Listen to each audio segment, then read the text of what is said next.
finished the last series of photographs, I took a little time off and I started thinking about doing actual installations, because the photographs that I did, really I created an installation to be photographed. So I really was interested in taking that leap. So because I've always used domestic spaces in the images, and the space is very important to the concept, I thought that doing an installation in a gallery or a museum wouldn't exactly fit my work, where it's fine for many other artists. It would take away a major component of what the concept that I work with.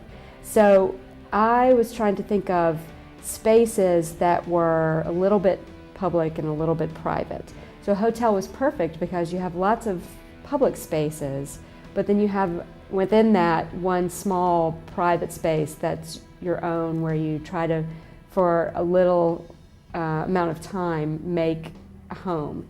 And with that, I was thinking about all the phobias and neuroses that I have worked with in the past, and thinking that when you travel, you don't leave your issues behind. They come with you. So I was trying to think of what issues would really be exacerbated by travel.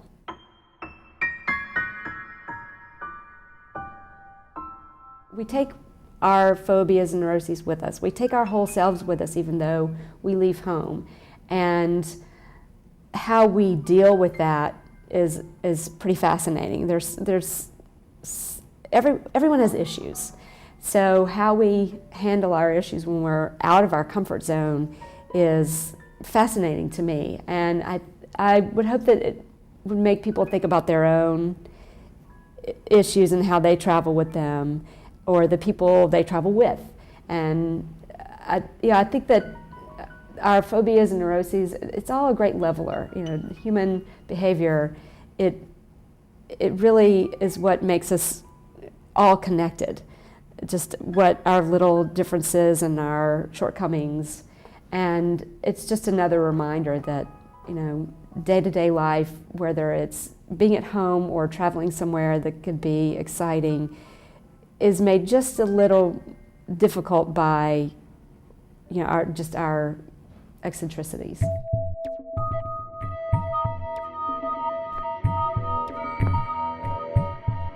I've thought a lot about who the viewer is, what place the viewer is in, and it's either housekeeping, or you're another guest and you've walked into the wrong room, and oh my word, I've walked into the wrong room and this is really the wrong room. And so there's this, when you're at a hotel and maybe you're opening your door at the same time someone across the hall is opening their door, there's always that desire to maybe look in and see what's going on in there, but you don't want to.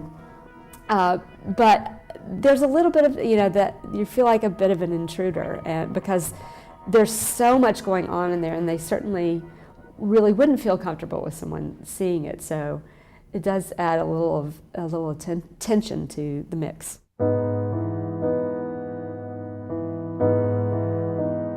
I am fascinated by spatial relationships and organizing things to make different impacts, and it really is almost a compulsion. And the way that I do artwork is such a wonderful outlet for that. It's such a release of endorphins when I figure something out and arrange it, and it can communicate something, because that art is communication. Artists have something to say, and I think that our psychological makeup is really fascinating, and I love that you can keep something that you think is really wrong with you a secret for a while, but then you talk to somebody and all of a sudden they have this little issue that you have, and then all of a sudden you're connected to somebody, and then you feel better about yourself because you're not the only one. And I have been lucky enough to figure out that I can marry those two things together, that I can deal with this desire to organize space and this desire to communicate my thoughts about the human condition.